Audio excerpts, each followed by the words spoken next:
Parti Islam Se-Malaysia PAS ialah sebuah parti politik dan gerakan Islam di Malaysia yang dipimpin oleh Presiden Datuk Seri Tuan Guru Haji Abdul Hadi Awang. PAS merupakan salah sebuah parti dalam gabungan parti pemerintah bagi Kerajaan Persekutuan Perikatan Nasional. Ia juga merupakan parti pemerintah bagi Kerajaan Negeri Kelantan, Kerajaan Negeri Terengganu dan sebahagian daripada pemerintah bagi Kerajaan Negeri Perlis, Kerajaan Negeri Pahang, Kerajaan Negeri Johor dan Kerajaan Negeri Perak.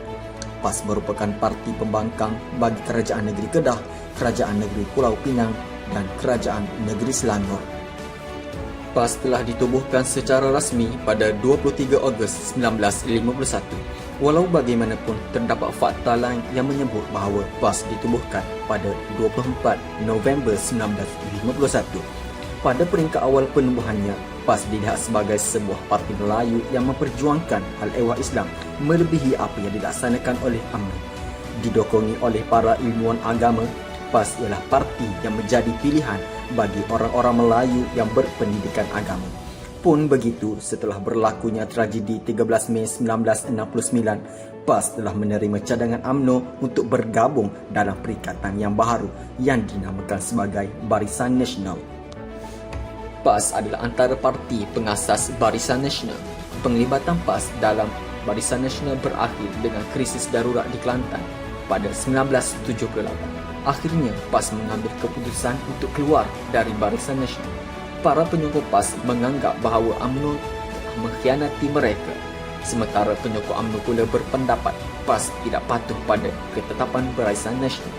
Peristiwa tersebut telah mengakibatkan PAS dilanda krisis dalam yang telah membawa kepada perpecahan PAS kepada beberapa parti sepihak seperti Barisan Jemaah Islamiyah Se-Malaysia, Berjasa dan HAMI. PAS telah mengambil masa yang lama untuk menyusun semula perjuangan mereka. Ketika Tuan Guru Yusof Rawa mengambil alih jawatan Presiden pada 1982, PAS telah menjenamakan semula parti tersebut di bawah slogan Kepimpinan Ulama. Sejarah PAS pastinya kita tahu ada unsur yang berkaitan dengan Ikhwanul Muslimin, itu kita tak dapat nafikan. Tapi ada juga PAS terkesan ataupun terpengaruh daripada gerakan dakwah yang berada di Indonesia. Ini kerana dalam sejarah ada mencatatkan bahawa pada awal abad ke-20, gerakan dakwah Syarikat Islam di Indonesia telah ditubuhkan untuk memperjuangkan tanah air daripada jajahan Belanda, maka Syarikat Islam di Terengganu juga ditubuhkan. Tuan Guru Haji Abdul Rahman Limbong dan Tuan Guru Abdul Rahman Abdullah, iaitu datuk kepada Tuan Guru Abdul Hadi Awang yang berniaga di Indonesia, telah membawa aspirasi Syarikat Islam di Indonesia dan menubuhkan cawangannya di Terengganu. Syarikat Islam Terengganu yang ditubuhkan pada 1921 telah menjadi permulaan kebangkitan rakyat Terengganu untuk melawan penjajahan Inggeris di Terengganu. Ikhwanul Muslimin lahir pada asalnya daripada gelojak perasaan umat Islam yang pada saat itu merasakan kehilangan pimpinan Khilafah Uthmaniyah dan merasa berkewajipan untuk menjaga Islam dan menjaga kemuliaan agama Islam di Mesir pada waktu itu. Maka lahirlah Ikhwanul Muslimin yang diasaskan, yang dipimpin oleh seorang ulama muda daripada keluaran Darul Ulum, iaitu Imam Hassan Al-Banna. Gerakan ini akhirnya telah berkembang pesat di bumi Mesir dan berjaya melebarkan pengaruh pemikiran perjuangannya di seluruh dunia yang akhirnya telah menjadi model gerakan Islam kontemporari. Hasil pengaruh Ikhwanul Muslimin, maka tertubuhlah Jamiat Islami di Pakistan, Majlis Syura Muslimin iaitu Masyumi di Indonesia, Hizbul Muslimin dan juga PAS di Malaysia. Sebenarnya pengaruh Ikhwanul Muslimin telah muncul dalam gerakan dakwah PAS pada awal tahun 1950-an apabila dibawa balik oleh pelajar-pelajar Mesir yang belajar di Universiti Al-Azhar seperti Dr. Zulkifli Muhammad, Yusof Zaki Yaakob dan juga Hassan Saleh. Dr. Zulkifli yang telah tersohor sebagai intelektual Melayu pada awal 50-an akhirnya telah dilantik sebagai timbalan Presiden PAS pada Muktamar PAS 1956. Jadi Dr. Zulkifli Muhammad telah menjalankan usaha untuk menjadikan PAS sebagai sebuah parti yang mempunyai roh perjuangan Islam seperti mana Ikhwanul Muslimin di Mesir. Jadi itulah dia sedikit sebanyak sejarah awal pembentukan Parti Islam se-Malaysia di Malaysia. Matlamat perjuangan PAS ialah yang pertama, memperjuangkan wujudnya di dalam negara ini sebuah masyarakat dan pemerintahan yang terlaksana di dalamnya nilai-nilai hidup Islam dan hukum-hukum yang menuju keredaan Allah. Yang kedua, mempertahan kesucian Islam serta kemerdekaan dan kedaulatan negara. Antara usaha yang dilakukan untuk mencapai matlamat ini ialah yang pertama, menyeru umat manusia kepada syariat Allah dan sunnah Rasulnya melalui dakwah secara lisan, tulisan dan amalan.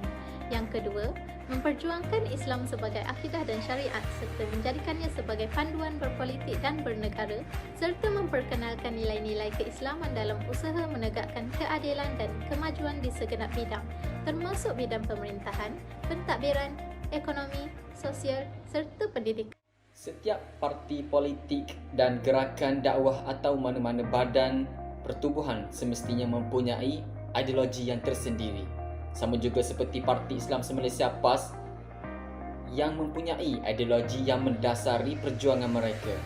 Pertama, perlembagaan Parti Islam se-Malaysia PAS meletakkan ideologi dan dasar mereka adalah Islam, dan hukum yang tertinggi dalam pegangan PAS ialah Al-Quran dan As-Sunnah serta ijma' ulama' dan qiyas.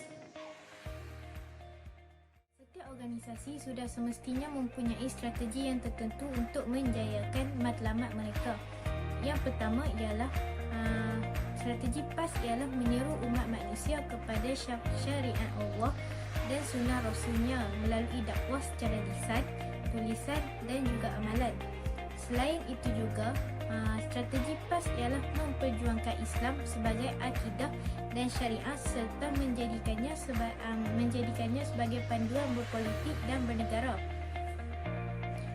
Yang ketiga pula, PAS mengajak dan menggalakkan badan-badan pertubuhan dan orang-orang perseorangan bagi mengenali dan memahami serta memperjuangkan konsep dan pandangan hidup Islam.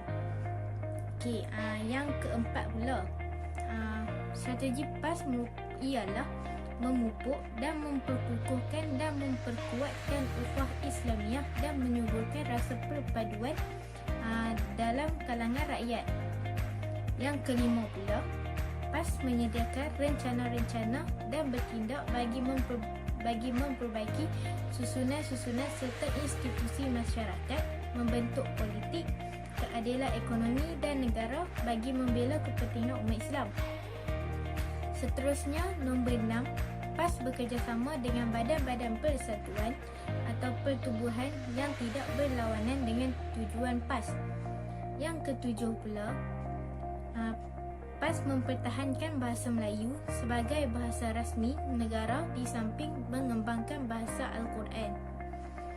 Yang ke-8, PAS juga memperjuangkan kebudayaan negara berasaskan nilai-nilai Islam yang tidak bercanggah dengan syariat Islam.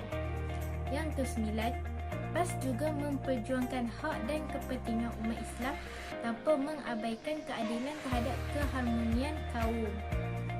Yang ke-10, PAS juga bekerjasama dengan bangsa-bangsa bersatu dan juga badan-badan lain yang sah bagi mengekalkan keamanan dan menjamin hak asasi manusia. Dan seterusnya, PAS juga melakukan apa jua usaha dan tindakan dalam batas-batas perlembagaan dan undang-undang negara bagi mencapai semua tujuan-tujuan PAS. Pada tahun 1982, parti ini telah mencapai tahap kepimpinannya yang terbaik, di mana ajakan paradigma yang mereka lakukan iaitu menjadikan golongan ulama sebagai teras dalam kepimpinan mereka.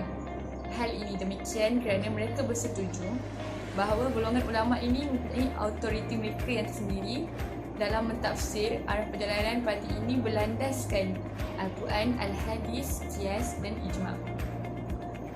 Revolusi di Iran merupakan susunan idea untuk menjadikan golongan ulama ini sebagai teras dalam kepimpinan mereka dan ia membuahkan hasil yang baik. Dan kini, kepimpinan ulama ini masih lagi relevan dan struktur organisasinya sentiasa diperkemaskan lagi supaya perjuangan Islam akan terus diperhebatkan dan diteruskan lagi. Sekian. PAS bukanlah parti politik semata-mata, sebaliknya bergerak melalui 3 tunjang utama iaitu tarbiyah, dakwah dan juga siasah. Sepanjang penubuhan PAS selama 69 tahun ini, program-program PAS banyak beroperasi melalui lajnah-lajnah yang telah ditubuhkan oleh PAS Pusat. Lajnah-lajnah PAS Pusat terdiri daripada 5 sektor utama iaitu sektor politik, sektor dakwah dan kebajikan, sektor tarbiyah dan modal insan, sektor pengukuhan organisasi dan juga sektor pengurusan khas. Sektor-sektor ini bergerak di seluruh negeri di Malaysia dengan matlamat membentuk masyarakat dan negara Islam.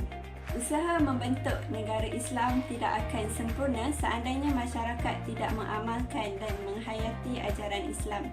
Justru, pelbagai bentuk program dakwah dan tarbiyah telah diadakan oleh PAS terhadap pelbagai lapisan masyarakat yang terdiri daripada Muslim dan non-Muslim. Antara program-program yang telah dianjurkan oleh PAS adalah seperti Ijtimak Tarbawi, Mukhayyam, Tamrin, penubuhan sekolah-sekolah dan universiti Islam, kewujudan medan-medan ilmu di setiap negeri, bengkel-bengkel kerjaya profesional, misi-misi kemanusiaan, sumbangan-sumbangan kebajikan, kelas-kelas pengukuhan agama terhadap non-Muslim dan juga bengkel-bengkel ataupun seminar mengenai kefahaman terhadap politik Islam. Selain itu, pelbagai lagi program-program PAS yang telah menjadi tumpuan masyarakat untuk memahami dan mengenali tentang Islam.